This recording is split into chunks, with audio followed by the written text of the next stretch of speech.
नमस्कार मित्रांनो गरुड पुराणानुसार प्रत्येक जीवाचा पुनर्जन्म होतो। भगवान श्रीकृष्णांनी गरुड पुराणात सांगितले आहे की मृत्यूनंतर मनुष्याला कोणता जन्म मिळतो हे त्याच्या पूर्वजन्मीच्या कर्मांवर अवलंबून असते। मित्रांनो, पुढच्या आणि मागच्या जन्माबद्दल जाणून घेण्याची उत्सुकता बहुतांश लोकांमध्ये असते। पुढील जन्माबद्दल लोकांच्या मनात जिज्ञासा असते की ते मनुष्य जन्म घेतील की पशु किंवा मग कीटक मकडे होतील। आणि याचबरोबर अनेक लोकांच्या मनात हा प्रश्नही येतो की ते स्त्री जन्म घेतील की पुरुष।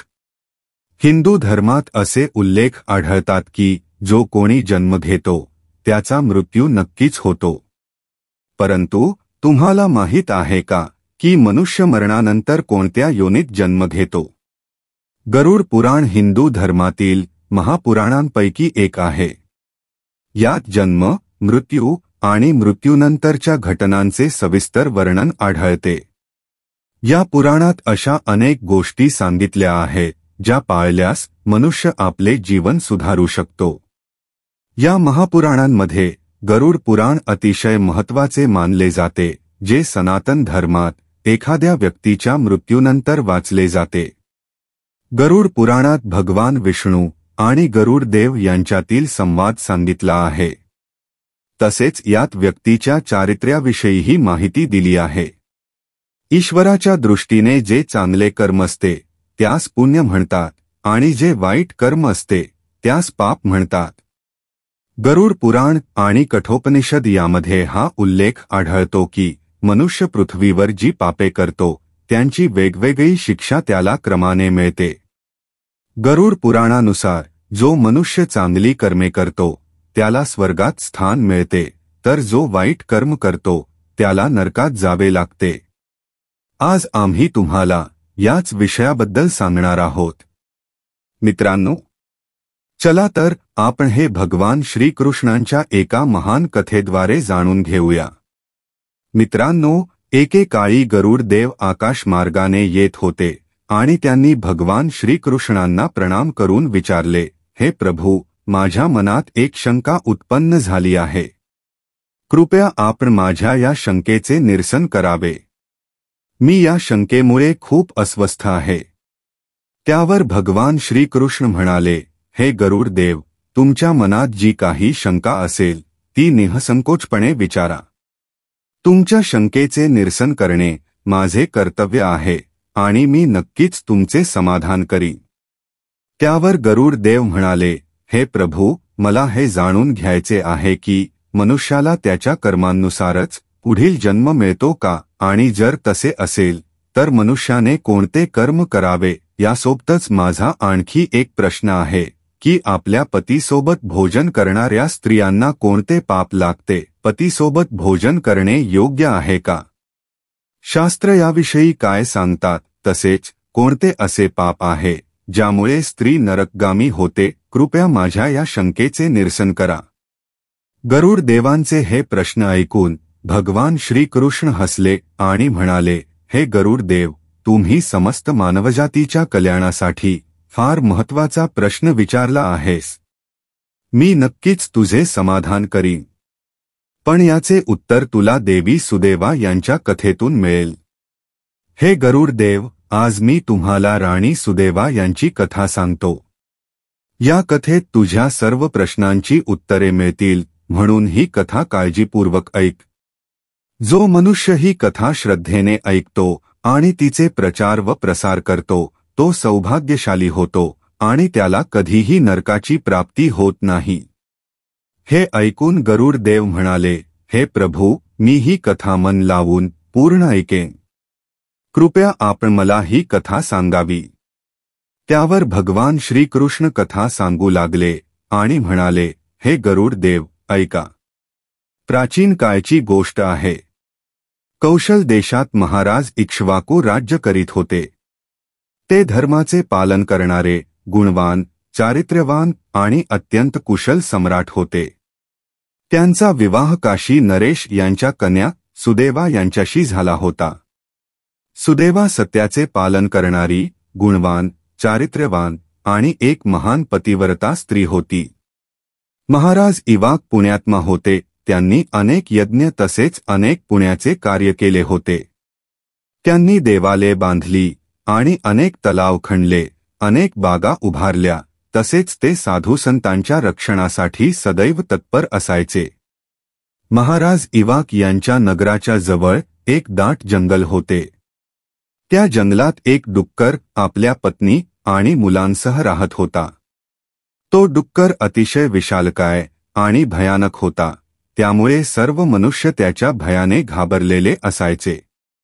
त्या डुकराच्या भीतीमुळे मनुष्य त्या जंगलाच्या मार्गाने जाण्याचे टाळू लागले. जेव्हा ही गोष्ट महाराज इवाक यांना समजली, तेव्हा त्यांनी त्या डुकराचा शिकार करण्याचा निश्चय केला. एका दिवशी महाराज आपल्या पत्नी सुदेवा तसेच अनेक सैनिक आणि कुत्र्यांसह त्या जंगलात त्या डुकराचा शिकार करण्यासाठी गेले. महाराज इवाक अतिशय पराक्रमी होते. त्यांनी अनेक विशाल सिंह आणि राक्षसांचा वध केला होता. त्यामुळे नगरवासियांचे रक्षण करण्यासाठी त्यांनी त्या भयानक डुकराच्या शिकारीसाठी त्या जंगलात प्रवेश केला. त्या भयानक आकाराच्या डुकराने महाराज इवाक यांना जंगलाच्या दिशेने येताना पाहिले. तेव्हा तो आपल्या पत्नीला म्हणाला, हे प्रिय, पहा, हे कौशल देशाचे महान सम्राट इवाक आहेत. ते अत्यंत पराक्रमी आणि तेजस्वी आहेत. ते माझा शिकार करण्यासाठी या जंगलात आले आहेत. त्यांच्यासोबत अनेक कुत्रे आणि शिकारी आहेत. यात काहीच शंका नाही की ते माझ्यावर आक्रमण करणार नाहीत. महाराज फार पुण्यात्मा आहेत. ते राजांमध्येही श्रेष्ठ आहेत आणि संपूर्ण विश्व त्यांच्याच आधिपत्याखाली आहे. हे प्रिय, मी तुमच्या सर्वांच्या रक्षणासाठी माझे पराक्रम दाखवत महाराजांशी युद्ध करणार आहे. जर युद्धात मी त्यांना पराभूत केले तर तिन्ही लोकांमध्ये माझी कीर्ती वाढेल. आणि जर मी त्यांच्याकडून मारला गेलो तर मला या डुक्कराच्या जन्मातून मुक्ती मिळेल आणि मी विष्णू लोकाला जाईन. माझ्या मागील जन्मातील पापांमुळेच मला डुक्कराचा जन्म प्राप्त झाला आहे. हे प्रिय, तू माझ्या मोहातून मुक्त हो आणि आपल्या मुलांना घेऊन पर्वताच्या गुहेत निघून जा. आता वेळ आली आहे की मी माझ्या पूर्वजन्मातील पापांपासून मुक्त होऊ. जेव्हा महाराजांचे बाण माझ्या शरीराला जखमी करतील तेव्हा माझे प्रत्येक पूर्वजन्मातील पाप नष्ट होतील. हे ऐकून तो डुकराची पत्नी म्हणाली, हे नाथ, आपली मुले तुमच्या पराक्रम आणि साहसामुळेच या जंगलात निर्भयपणे फिरतात. ते कोमल फुलांचे सेवन करतात. तुम्ही असल्यामुळेच त्यांना सिंह, लांडगे आणि इतर जंगली प्राण्यांची भीती वाटत नाही, कारण तुम्ही त्यांचे रक्षण करता. तुमच्या भयानक रूपामुळे कोणीही शिकारी आमच्या शिकारीसाठी या जंगलात येत नाही. जर तुमचा मृत्यू झाला तर मग माझे आणि आपल्या मुलांचे रक्षण कोण करेल? तुमच्याशिवाय आम्ही असहाय्य होऊ. पतीशिवाय माझे काय होईल? सुवर्णाचे उत्तम दागिने, वस्त्र परिधान करूनही कोणतीही स्त्री पतीशिवाय शोभत नाही. पतीमुळेच स्त्रीला सौंदर्य आणि शोभा प्राप्त होते. तुमच्याशिवाय माझे जीवनही संपुष्टात येईल. हे नाथ, हे प्राणनाथ, तुमच्याशिवाय मी जगू शकत नाही. मी हे खरेखुरे सांगते की जर मला तुमच्यासोबत नरकातही टाकले गेले तरीही मी आनंदाने तुमच्या सोबत जाईन. म्हणूनच तुम्ही महाराजांच्या समोर जाऊ नका. तुम्हीही आमच्यासोबत पर्वताच्या गुहेत चला. आम्ही तिथे जाऊन लपून राहू. तुम्ही जीवनाची इच्छा सोडून तुमच्या पत्नी आणि मुलांना एकटे सोडून चालले आहात, त्याने तुम्हाला काय लाभ होणार? तेव्हा तो डुक्कर म्हणाला, हे प्रिय, तू वीरांचा धर्म जाणत नाहीस म्हणून असे बोलत आहेस. जर शत्रू वीरांना युद्धासाठी ललकारतो तर वीर पुरुषाने लोभ आणि भीतीमुळे भ्याडासारखे लपून बसू नये. असे पुरुष 1000 युगांसाठी कुंभीपाक नरकात टाकून शिजवले जातात. जर वीर पुरुष शत्रूचा सामना करतो आणि लढताना वीरगतीला प्राप्त होतो तर त्याला मृत्यूनंतर दिव्य लोकाची प्राप्ती होते. आज महाराज इवाक आमच्याशी युद्ध करण्यासाठी आले आहेत. ते आमचे अतिथी आहेत आणि अतिथीचा अनादर करणे हे पाप आहे. अतिथीचा अनादर करणे म्हणजे साक्षात भगवान विष्णूंचा अपमान करणे आहे. म्हणूनच त्यांच्या सोबत युद्ध करणे हे माझे कर्तव्य आहे. हे ऐकून त्या डुकराची पत्नी म्हणाली, हे प्राणनाथ, ठीक आहे.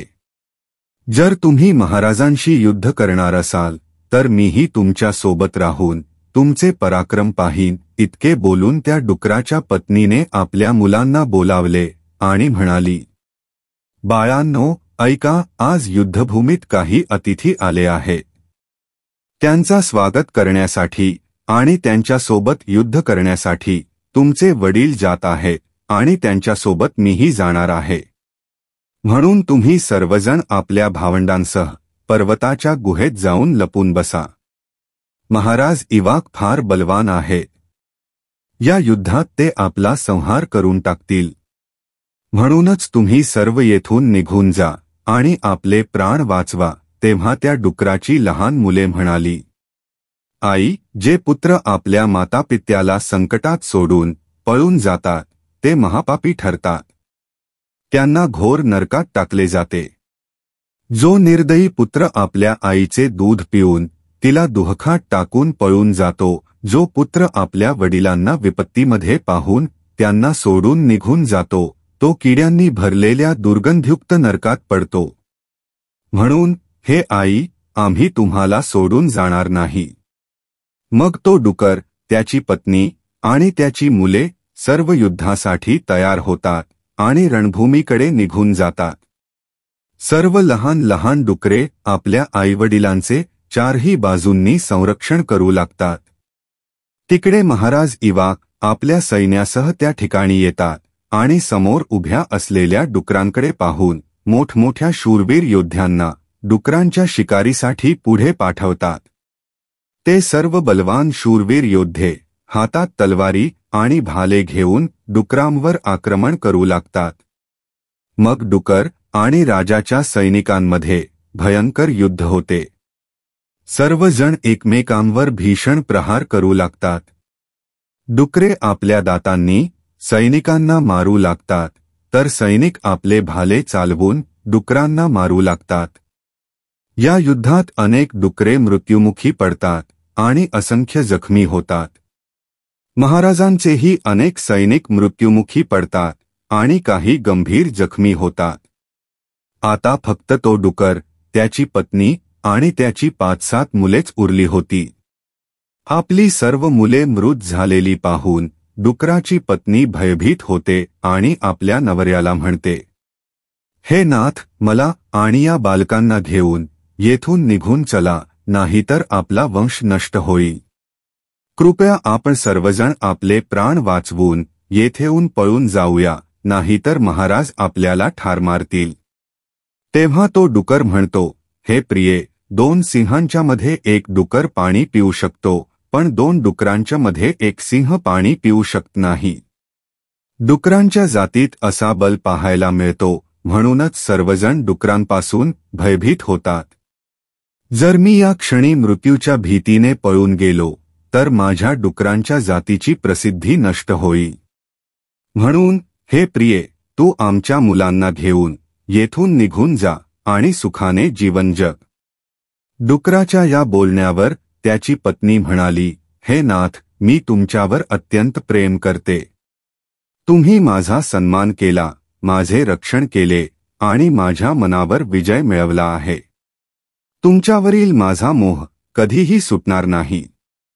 म्हणूनच मी माझ्या मुलांसह तुमच्या समोरच प्राणत्याग करेन, पण तुम्हाला एकटे सोडून जाणार नाही. मग तो डुकर आणि त्याची पत्नी दोघेही महाराजांशी युद्ध करण्यासाठी पुढे येतात.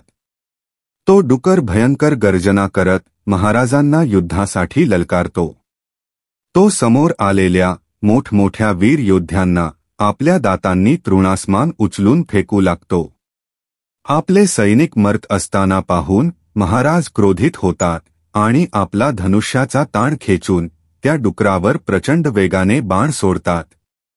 महाराजांचा एक बाण तीव्र वेगाने जाऊन त्या डुकराच्या शरीरात घुसतो आणि तो डुकरा जमिनीवर कोसळतो.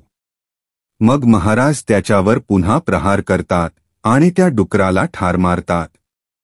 डुकराच्या मृत्यूनंतर त्याचे प्राण निघून विष्णुलोकास जातात. यानंतर महाराजांचे सैनिक हातात भाले घेऊन त्या डुकराच्या पत्नीला ठार मारण्यासाठी तिच्याकडे जातात. डुकराची पत्नी आपल्या मुलांसमोर उभी राहते आणि म्हणते, बाळांनो, मी जोपर्यंत येथे उभी आहे तोपर्यंत तुम्ही येथून पळून जा. तेव्हा डुकराचा मोठा मुलगा म्हणतो, हे माता, मी माझ्या प्राणांच्या भीतीपोटी तुम्हाला मरायला सोडून कसा जाऊ? जर मी असे केले तर माझे जीवन निष्फळ ठरेल. मी युद्धात शत्रूचा पराभव करीन.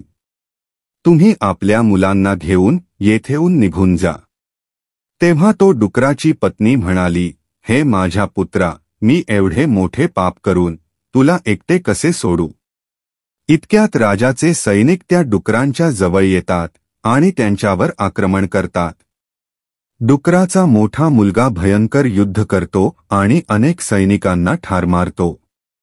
तेव्हा महाराज स्वतः पुढे येऊन त्या डुकराच्या मोठ्या मुलाला देखील मारून टाकतात. आपला पुत्र मृत झालेला पाहून डुकराची पत्नी प्रचंड संतप्त होते आणि ती भीषण आक्रमण करू लागते. तिने देखील अनेक सैनिकांचा वध केला. ही घटना महाराणी सुदेवा पाहत होत्या. त्यांनी महाराजांना उद्देशून म्हटले, हे महाराज, ही डुकराची पत्नी आपल्या सैनिकांना ठार मारत आहे. तुम्ही पुढे येऊन तिचा वध का करत नाही? त्यावर महाराज म्हणाले, हे प्रिये, ही एक स्त्री आहे. माझे वचन आहे की मी स्त्रीचा वध करणार नाही. स्त्री वध केल्याने मोठे पाप लागते. म्हणूनच मी या डुकराच्या पत्नीला स्वतः ठार मारत नाही आणि कोणालाही तिला मारायला सांगत नाही. मला स्त्री वध करण्याची भीती वाटते. हे बोलून महाराज शांत राहिले. मग महाराजांच्या सैन्यात भार्गव नावाचा एक बलवान सैनिक होता. त्याने त्या डुकराच्या पत्नीवर जोरदार आघात केला आणि ती जमिनीवर कोसळली. डुकराची पत्नी मूर्छित होऊन जमिनीवर पडली आणि खोल खोल श्वास घेऊ लागली. जेव्हा राणी सुदेवा यांनी त्या डुकराला जमिनीवर बेशुद्ध अवस्थेत पाहिले तेव्हा त्यांना तिच्यावर मोठी दया आली. त्यांनी थंड पाणी त्या डुकराच्या तोंडात ओतले आणि नंतर तिच्या संपूर्ण शरीरावर ते पाणी शिंपडले. त्यांनी त्या डुकरीणीवर थंड पाणी टाकले, ज्यामुळे ती शुद्धीवर आली. डुकरीणीने राणीला आपल्यावर थंड पाणी टाकताना पाहिले तेव्हा ती फार प्रसन्न झाली आणि मनुष्याच्या वाणीने बोलू लागली, हे देवी, तुम्ही माझ्यावर थंड पाणी टाकून मला यातनांपासून मुक्त केले आहे. तुमचे कल्याण होवो. तिचे हे वचन ऐकून राणी सुदेवा खूप आश्चर्यचकित झाल्या. त्या विचार करू लागल्या, आज मी खूप विलक्षण गोष्ट पाहिली.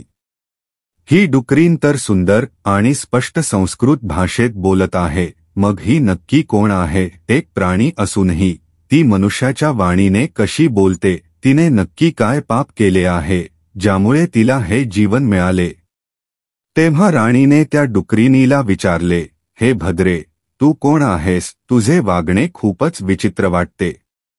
तू प्राणी असूनही मनुष्याच्या भाषेत कशी बोलतेस? मला तुझ्या पूर्वजन्माची कथा सांग. कोणत्या कारणाने तुला डुकराचे रूप मिळाले? तेव्हा ती डुकरीण बोलू लागली, हे महाराणी, माझ्या पतीने मागील जन्मी गुरुजनांचा अपमान केला होता. त्यामुळे त्याला या जन्मात डुकराचे रूप मिळाले आहे. आता मी तुम्हाला माझ्या पूर्वजन्माची कथा सांगते. हे देवी, कलिंग नावाच्या देशात श्रीपूर नावाचे एक सुंदर नगर होते. त्या नगरात वसुधन नावाचे ब्राह्मण राहायचे.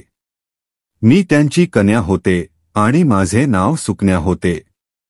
त्या नगरात माझ्या इतकी सुंदर स्त्री कोणीही नव्हती. माझ्या सौंदर्याच्या गर्वामुळे मी उन्मत्त झाले होते. माझे हास्य मनोहर होते. मी जसजशी मोठी झाले तसतसे माझे सौंदर्य आणि यौवन पाहून माझ्या मातेला मोठी चिंता वाटू लागली.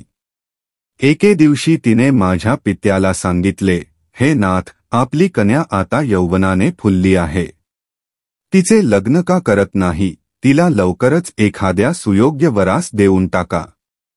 पत्नीचे बोलणे ऐकून माझे वडील म्हणाले, हे कल्याणी, मी माझ्या कन्येचा विवाह त्याच पुरुषाशी करीन जो विवाहानंतर माझ्याच घरी राहील.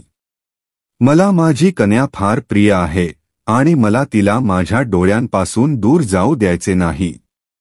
मग एके दिवशी शिवशर्मा नावाचा एक तरुण विद्वान ब्राह्मण आमच्या घरी आला. माझ्या वडिलांना त्याचे ज्ञान आणि शिस्त पाहून खूप आनंद झाला. आनंदाच्या भरात त्यांनी त्याच्याशी माझ्या विवाहाची मागणी केली. नंतर माझे वडिलांनी माझा विवाह शिवशर्मा याच्याशी करून दिला आणि तो आमच्या घरीच राहू लागला. परंतु मी माझ्या आईवडिलांच्या लाडामुळे बिघडले होते. मी माझे विवेक आणि शहाणपण गमावले होते. मी कधीही माझ्या पतीची सेवा केली नाही. मी त्यांचे पायसुद्धा स्पर्श केले नाहीत. मी नेहमी त्यांच्याकडे क्रूर नजरेने पाहायची. त्यांचा अपमान करायची. मी त्यांना त्यांच्या नावाने हाक मारायची. त्यांचा जेवण होण्याआधीच जेवण करून घ्यायची. मी स्वतःच्या इच्छेने इकडे तिकडे भटकायची आणि प्रत्येक गोष्टीवरून त्यांचा अपमान करायची. मी कधीच त्यांच्यासोबत सहवास केला नाही. शिवशर्मा खूप शांत स्वभावाचे होते. त्यांनी मला अनेक दिवस सहन केले. पण एक दिवस ते अतिशय दुःखी होऊन मला सोडून निघून गेले. माझा पती निघून गेल्यावर माझे वडील खूप दुःखी झाले. ते माझ्या आईला म्हणाले, हे प्रिये, ऐक, आपल्या जावयाने आपल्या कन्येला सोडून दिले आहे. आमची कन्या पापी होती, पण आपला जावई विद्वान आणि गुणी होता. मला काय माहीत होते की आपली कन्या सुकन्या एवढी दुष्ट आणि कुलनाशिनी निघेल. तेव्हा माझी आई म्हणाली, हे नाथ, आपली कन्या आपल्या लाडामुळेच बिघडली आहे. तिला योग्य मार्गावर आणण्यासाठी तुम्हीच काहीतरी केले पाहिजे. जर कन्या आपल्या वडिलांच्या घरी राहिली तर ती दुराचारी बनते. म्हणूनच कन्येला कधीही माहेरी ठेवू नये. तिला तिच्या पतीच्या घरी पाठवावे. आईचे हे बोलणे ऐकून माझे वडील खूप क्रोधित झाले आणि मला म्हणाले, अरे दुष्टे, आमच्या कुलाला कलंक लावणारी, तुझ्यामुळेच आमचा जावई शिवशर्मा आम्हाला सोडून निघून गेला. त्यामुळे तुझा पती जिथे आहे तिथेच तू जा, अथवा तुला जो मार्ग योग्य वाटेल तो निवड. मग मी माझे घर सोडले आणि बाहेर पडले. लोक मला कुलटा, पापिनी, दुराचारी असे हिणवू लागले. त्यामुळे मी माझ्या पतीचा शोध घेत वनात निघून गेले. आणि एके दिवशी मी एका कुटीसमोर जाऊन उभी राहिले आणि मी भीक मागू लागली. तिथे त्या कुटीत मंगला नावाची एक स्त्री राहायची. तिने मला पाहून आपल्या पतीला सांगितले, हे स्वामी, द्वारावर एक दुःखी दुर्बल स्त्री भीक मागण्यासाठी आली आहे. हे महाराणी, मंगला हिचा पती शिवशर्मा हाच होता ज्याने मला त्यागले होते. त्याने मला पाहताच ओळखले आणि आपल्या पत्नीस म्हणाला, हे प्रिये, ही माझी पहिली पत्नी सुकन्या आहे, जिला मी पूर्वी खूप प्रिय मानत होतो. त्यामुळे तू तिचा सन्मान कर आणि तिला आपल्या घरात स्थान दे. पतीचे हे बोलणे ऐकून मंगला त्याच्या आज्ञेचे पालन करते. मला घरात बोलावते आणि परिधान करण्यासाठी वस्त्रे देते. एके दिवशी मी मंगला हिच्या चांगल्या स्वभावाचा आणि माझ्या दुष्ट स्वभावाचा विचार करू लागले. त्यामुळे मला खूप पश्चात्ताप झाला. जास्त चिंता करत असल्यामुळे माझे हृदय फुटले आणि त्याच क्षणी माझे निधन झाले.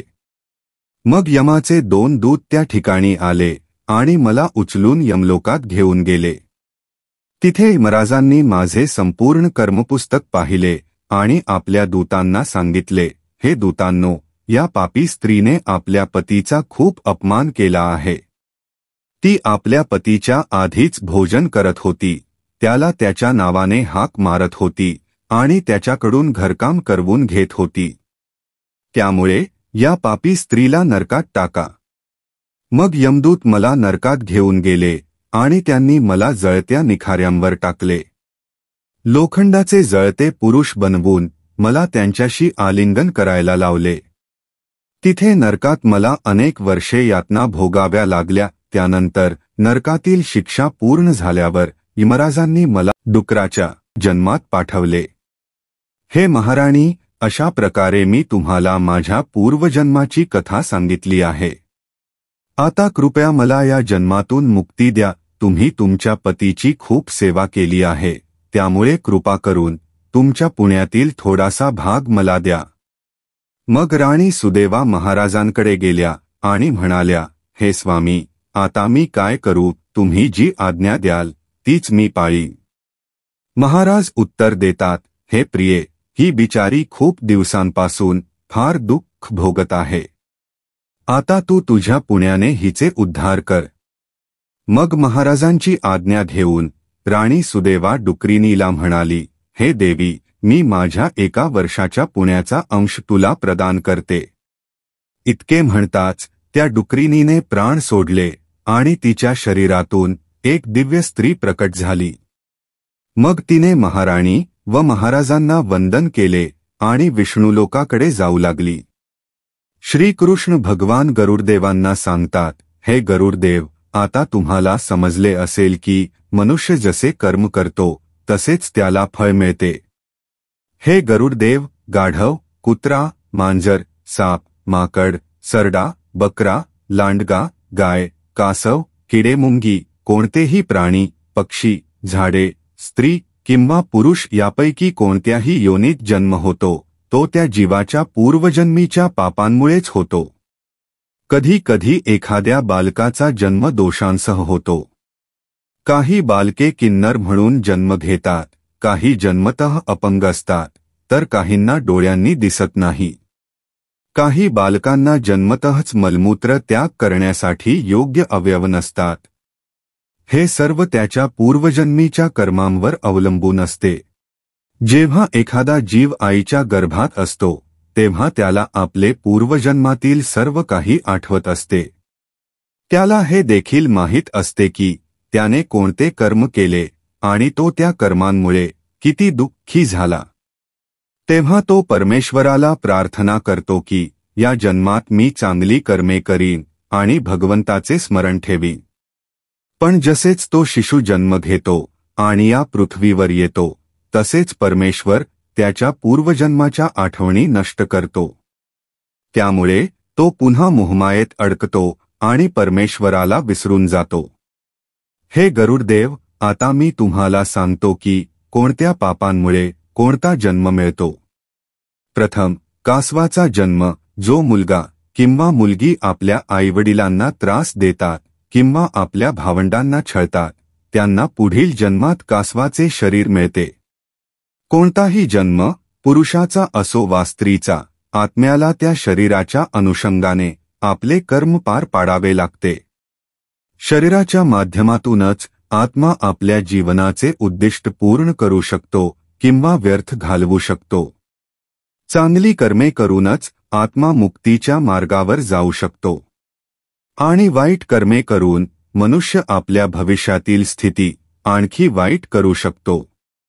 जर एखादा पुरुष स्त्रियांप्रमाणे वागतो, त्यांच्या सवयी आत्मसात करतो, तर अशा पुरुषाला पुढील जन्मात स्त्रीचे रूप मिळते. माकडाची योनी. जो आपल्या मालकाचा विश्वासू सेवक होऊनही त्याचा विश्वासघात करतो त्याला पुढील जन्मात फक्त 20 वर्षांचे आयुष्य मिळते.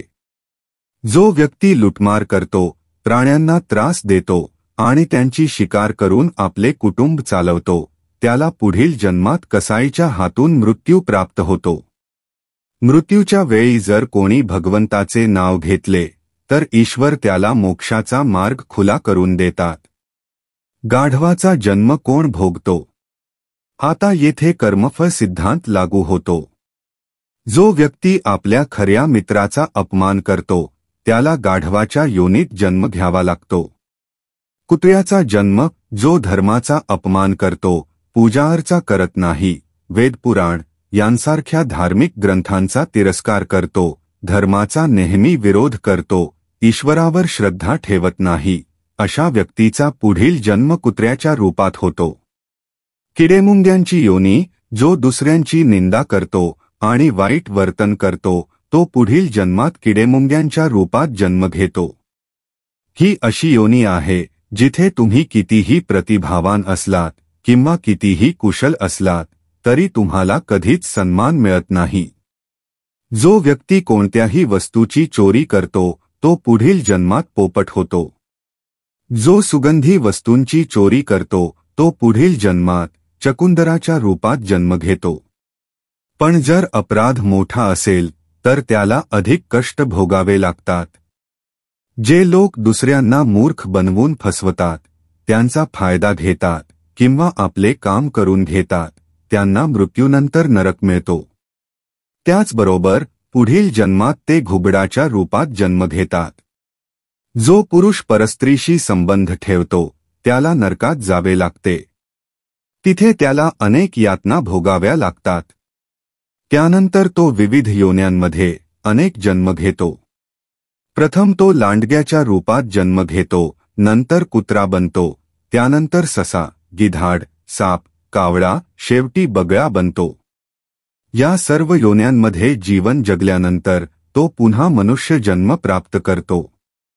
जी विवाहित स्त्री दुसऱ्या पुरुषाशी संबंध ठेवते तिला नरक यातना भोगाव्या लागतात आणि पुढील जन्मात तिला सरडा, साप किंवा वटवाघूळ म्हणून जन्म घ्यावा लागतो. पण जो पुरुष एखाद्या स्त्रीवर जबरदस्ती करतो त्याला नरक यातना भोगल्यानंतर अनेक योन्यांमध्ये जन्म घ्यावा लागतो आणि अखेरीस तो मनुष्य योनीत किन्नर म्हणून जन्म घेतो. गाया देणाऱ्यांची योनी. प्रत्येक मनुष्याच्या कंठात माता सरस्वती वास करतात. त्यामुळे ज्यांच्या वाणीत गोडवा नसतो, जे नेहमी दुसऱ्यांना शिव्या देतात आणि अपशब्द वापरतात, त्यांना पुढील जन्मात बोकड, बकरा बनावे लागते. जो मनुष्य स्त्री हत्या, गर्भपात किंवा गायीची हत्या करतो त्याला पुढील जन्मात मूर्ख आणि कुबड्याच्या रूपात जन्म घ्यावा लागतो. भगवान श्रीकृष्ण गरुडदेवांना सांगतात, हे गरुडदेव, आतापर्यंत तुम्ही सर्व काही समजून घेतले असेल. उर्वरित माहिती गरुड पुराण यांसारख्या धर्मग्रंथांमध्ये आधीच सांगितलेली आहे. मित्रांनो, आता ही गोष्ट गरुडदेवांनाही समजली. मित्रांनो, आशा करतो की तुम्हाला हा व्हिडिओ आवडला असेल. जर तुम्हाला व्हिडिओ आवडला असेल तर कृपया लाईक करा आणि चॅनेलला सबस्क्राईब करा. मित्रांनो, हा व्हिडिओ शेवटपर्यंत पाहिल्याबद्दल मनःपूर्वक धन्यवाद. जय जय राम कृष्ण हरी.